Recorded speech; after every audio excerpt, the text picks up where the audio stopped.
後就係我哋3000尺一個豪宅大平層單位啦，用香港500尺嘅單位價錢就可以拎低呢套單位。落樓下步行2分鐘就係我哋嘅口岸啦。我哋呢個位置呢係背靠我哋嘅香港粉嶺4.5米嘅層高，而且係70年嘅產權。開發商仲送埋我哋嘅70萬嘅一個豪華裝修俾你。呢個呢就係我哋嘅開放式廚房啦，問水問電，仲通埋天然氣添。我哋嚟沉正式咁去觀賞下我哋嘅5個房間同埋5個衛生間啦。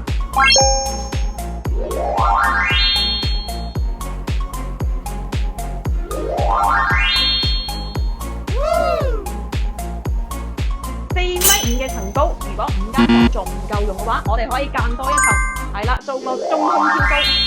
樓上呢係做咗個冰室俾到你嘅。落樓下步行2分鐘就可以到達我哋嘅一個2大肉菜市場，同埋有個海鮮批發市場。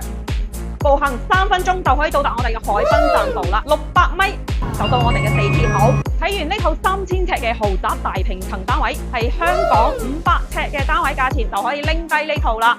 今期嘅節目就到呢度啦。如果你有咩問題，隨時諮詢翻我啦。我哋係會有團隊專人去為你服務，專車接送。